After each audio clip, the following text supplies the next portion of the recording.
하나님 아버지, 주님을 의지합니다. 주님만 바라봅니다. 하나님, 우리가 오늘 믿음으로 성령의 인도함으로 예배하며 간구하게 도와주시옵소서. 하나님께 구하되 세상의 물질과 세상의 문제만을 해결되기를 구하지 아니하고 오직 주님과 함께하기를 구하게 도와 주시옵소서. 감사드리며 우리 주 예수님의 이름으로 기도드리옵나이다. 아멘. 하나님의 말씀 에베소서 2장 말씀입니다. 에베소서 2장 11절에서 22절까지 말씀을 교독하도록 하겠습니다. 그러므로 생각하라. 너희는 그때 육체로는 이방인이요 손으로 육체에 행한 할례를 받은 무리라 칭하는 자들로부터 할례를 받지 않은 무리라 칭함을 받은 자들이라. 그때 너희는 그리스도 밖에 있었고 이스라엘 나라 밖에 사람이라. 약속의 언약들에 대하여는 외인으로 세상에서 소망이 없고 하나님도 없는 자였느니라. 이제는 전에 멀리 있던 너희가 그리스도 예수 안에서 그리스도의 피로 가까워졌느니라. 그는 우리의 화평이신 자 둘로 하나를 만드사 원수된 것 곧 중간에 막힌 남을 자기 육체로 서시고 법조문으로 된 계명의 율법을 폐하셨으니 이는 이 둘로 자기 안에서 한 세 사람을 지어 화평하게 하시고 또 십자가로 이 둘을 한 몸으로 하나님과 화목하게 하시니라. 원수된 것을 십자가로 소멸하시고 또 오셔서 먼 데 있는 너희에게 평안을 전하시고 가까운 데 있는 자들에게 평안을 전하셨으니 이는 그로 말미암아 우리들이 한 성령 안에서 아버지께 나아감을 받게 하셨습니다. 그러므로 이제부터 너희는 외인도 아니요 나그네도 아니요 오직 성도들과 동일한 시민이요 하나님의 권속이라. 너희는 사도들과 선지자들의 터 위에 세우심을 입은 자라. 그리스도 예수께서 친히 모퉁이 돌을 주셨느니라. 그의 안에서 건물마다 서로 연결하여 주 안에서 성전이 되어가고 너희도 성령 안에서 하나님이 거하실 처소가 되기 위하여 그리스도 예수 안에서 함께 지어져 가느니라. 아멘. 성령의 사랑으로 하나 되는 공동체. 우리가 하나 되기 위해서는 주님을 내 안에 보시지 않으면 하나님과 원수된 관계 속에서는 절대로 하나 될 수 없다. 하나 되었다면 때때로는 서로 갈등이 있을 수 있고 어려워할 수 있는데 하나님께서는 그렇게 말씀합니다. 한 지체이니까 기쁨을 나누라. 세상적인 표현 속에서도 기쁨은 나누면 배가 되고 슬픔은 나누면 이렇게 반절씩 나누어진다. 뭐 이런 표현이 있지 않습니까? 근데 하나님께서도 너희가 왜 감각이 없느냐? 기뻐할 일에 같이 기뻐해라. 슬퍼할 일에 같이 슬퍼해라. 그런데 우리는 누구를 중심입니까? 그리고 누구의 마음과 함께입니까? 사단이 좋아하는 일에, 타락한 사람들이 좋아하는 일에 우리도 까르륵 하고 웃는다면 하나님은 슬퍼하실 것입니다. 그래서 하나님의 마음과 함께 우리가 함께 기뻐하고 슬퍼하는 것. 또 마찬가지로 우리가 서로를 바라볼 때 육신적인 생각으로서 기뻐하고 즐거워하는 것도 우리가 서로 가까이 가고 함께하는 데 필요한 것이지만 더욱더 궁극적으로는 그의 영혼이 슬퍼하는 것, 그의 영혼이 기뻐하는 것에 함께 슬퍼하고 함께 기뻐하는 것들이 필요하다. 하나님의 눈으로. 그래서 지체가 되기 위해서 믿음으로 믿음의 사람들과 함께 나눠야 된다. 그러면서 그것이 육신적인 부분뿐만 아니라 육신적인 것들에 대해서 먼저 나눌 수 있습니다. 그리고 나서 심적인 거, 마음적인 거 나누고 그리고 나가서 영적인 것들을 나눠 나가는 것. 이것은 어떻게 보면 예수님과 사마리아 여인과의 대화 가운데서 사마리아 여인은 육신적인 것부터 시작했지만 그러나 그 내면 속에서는 영적인 것들을 찾아가는 모습을 보게 됩니다. 우리는 처음에는 육신적인 것들을 보살펴 줍니다. 그런데 서로 영적인 것들, 왜냐하면 아무리 육신적인 것을 돌봐준다 할지라도 영적인 것들이 해결이 안 되면 안 된다는 것을 우리는 알기 때문에 거기에 초점이 맞춰집니다. 그래서 우리가 십자가를 지는 것도 그 일들을 하기 위한 것이다. 그래서 우리의 대화가 한 곳에 머물지 말고 육신적인 것에 머물지 말고 마음적인 것에 대화가 나누어지고 그리고 영적인 것에 대화가 나누어질 수 있도록. 그런데 어떻게 해야 가능한 것입니까? 내 안에 생명이 넘쳐야 가능한 것입니다. 생명이 있어야 가능한 것입니다. 우물가의 여인이 예수님 앞에서 나와서 대화를 합니다. 그런데 사람들이 대화하는데 어려움을 가집니다. 목사도 때때로는 어려움을 가집니다. 왜냐하면 내가 말하면 판단받을까 봐. 그래서 판단받을까 봐 말을 안 하는 경우가 상당히 많이 있을 수 있습니다. 그리고 그 말을 내가 누구에게 내 문제를 상의했는데 그것이 다른 사람에게 또 소문날까 봐. 이게 굉장히 두려운 거죠. 그런데 여기서 묶여져 버리면 또 많은 사람들이 그럽니다. 그러니까 세상 사람들 믿지 말고 그리고 사람을 믿지 말고 하나님께만 구해. 맞는 말입니다.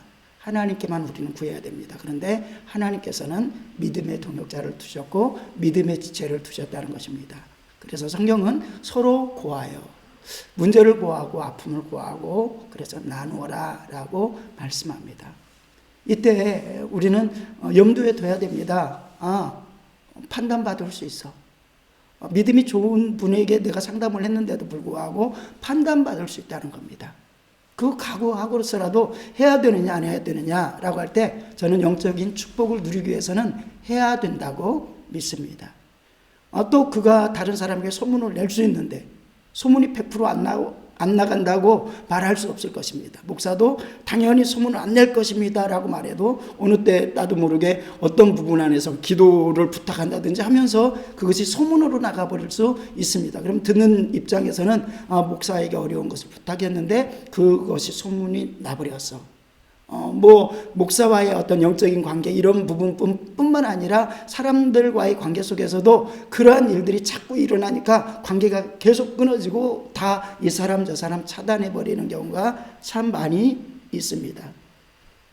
때때로는 어떤 목사님은 목회자에게 사명을 감당하면서 성도와 깊은 얘기를 나누는 게 아니라 성도는 그냥 사랑만 하는 거야. 어느 면에서는 그러한 부분들을 가지고 있습니다. 그런데 깊게 생각해 보면은 그렇다면은 겉모습만의 교제가 될 수도 있다는 것을 생각해 봅니다. 그래서 어려운 일들이 있을 때 어려운 일을 나누고 그리고 기쁜 일이 있을 때 기쁜 일들을 나누는 것은 목회자나 모든 성도 간에 이루어지고 그것이 아름답게 영적으로 교제가 이루어질 때. 그런데 문제가 있다는 얘기죠. 판단받을 수 있고요. 내 부탁을 했는데 영적인 눈으로 바라보니까 너무 낮게 바라봐서 판단받을 수 있는 것입니다.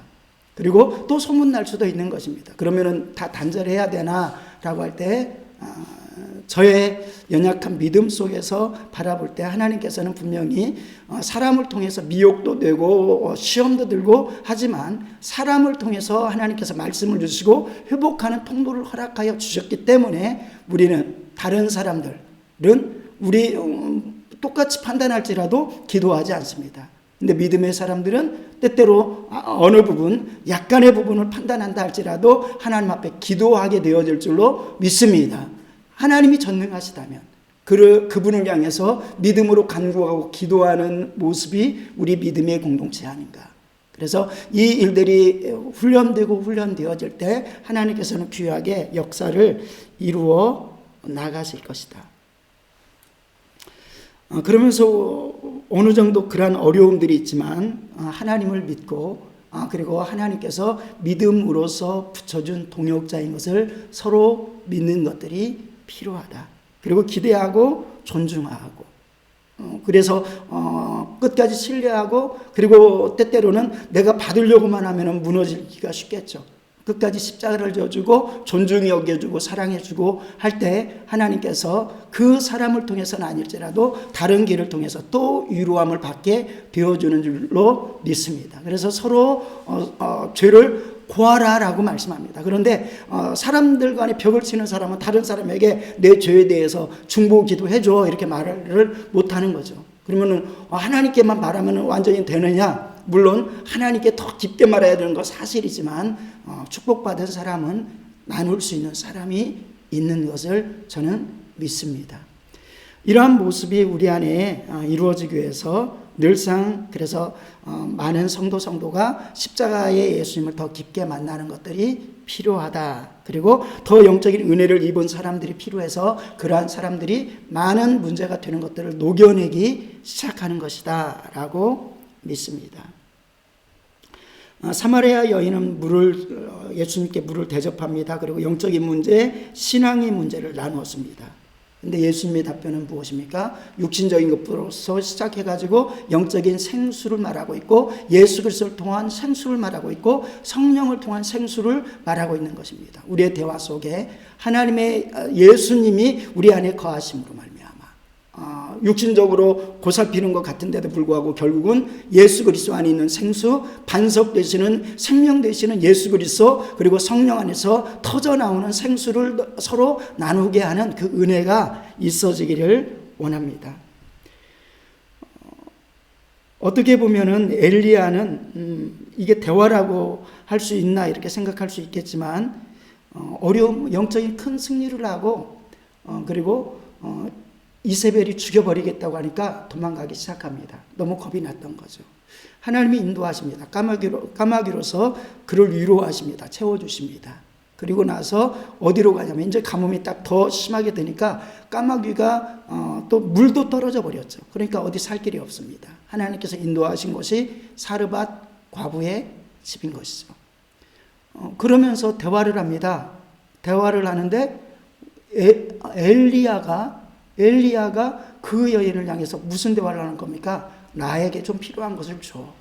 분명히 상황을 서로 대화하다 보니까 가난하다는 걸 알았습니다. 그런데 대화를 구하는 것입니다. 나 지금 죽게 되어서, 나 아프게 되어서. 근데 육신적인 생각으로서는 말하지 않아야 마땅한 겁니다. 근데 하나님께서 말하라고 하시는 것입니다. 어떻게 보면 치부인 것이죠. 믿음도 없어? 라고 치부가 되어질 수도 있는 겁니다. 그런데 부끄러움을 무릅쓰고 나에게 먼저 먹을 것을 줘. 그 사람이 먹고 그 가족이 먹고 죽으려고 작정했던 것들을 요구하는 것을 보게 됩니다. 우리가 믿음 가운데서 정말 하나님의 역사를 이루기 위해서는 나의 가장 아픈 모습을 서로 나눌 수 있고, 그래서 엘리야이지만 가장 영적인 그 시대에 가장 강력한 엘리야이지만 그 시대에 가장 연약해 보이는 한 여인에게 가서 이야기하는 것을 보게 됩니다. 어떻게 이런 대화가 가능할까? 그런데 그런 대화를 통해서 하나님께서는 놀랍게 엘리야에게 위로를 허락하여 주시는 줄로 믿습니다. 저는 이것이 어떻게 보면 성도 간에 있는 대화의 어떤 큰 역사다라고 믿습니다. 물론 우리는 말해야 응답이 있는 것을 알고, 그리고 그 말하는 것에 우리의 말은 하나님께 간구하고 기도하는 것이 핵심인 것을 믿습니다. 세상 속에서도 표현한다는 것들이 중요합니다. 나 지금 어려워요 라고 하는 표현이 필요한 것이죠. 그러면은 그 가운데서는 많은 사람들이 거절할 수 있습니다. 그런데 또 어떠한 사람들은 그 소리를 듣고 같은 마음을 가지고 아파하고 또 상의하고 그리고 짐을 져줄 것입니다. 그런데 많은 사람들이 거절했을 수도 있잖아요. 근데 거절하는데 시험 들지 말고 넘어지지 말고 하나님께서 어떤 손길을 통해서 도우시는 것을 보게 된다. 육신적인 것 통해서도 영적인 것들이 일어나는 것을 보게 되는 거죠. 그리고 우리에게는 하나님 앞에 더욱더 하나님 앞에 응답받지 않는 것은 기도하지 아니하였기 때문이다 라고 말합니다. 응답받으려면 하나님께 구해야 된다는 겁니다. 오늘도 믿음으로 간구하고 하나님 괜찮아요. 기도 제목이 있습니까? 아니요. 별로 생각나는 게 없어요. 가 아니라 기도 제목을 말할 때 선명히 오늘도 초점을 맞춰서 하나님 이 기도 제목이 있습니다. 이거 급합니다. 라고 하면서 간구할 때 말하지 않는 것. 하나님은 다 사정하시지만 우리가 말함으로써 고백하게 될 때 하나님은 거기에 더 귀를 기울이시는 줄로 믿습니다. 오늘 그 기도의 제목을 딱 붙들고 하나님께 기도하길 원합니다. 물론 하나님만이 답입니다. 우리가 친구에게 말하고 또 집사님들에게 말하고 목사에게 말하고 사람에게 말해서 사람이 답을 주지 않습니다. 말했더니 그 안에 계신 하나님께서, 그죠? 그 안에 계신 하나님께서 때때로는 판단했는데 판단하고 나서 보니까 때때로는 정죄했는데 때때로는 소문을 내고 봤는데 그런데 그 사람이 하나님의 사람이잖아요.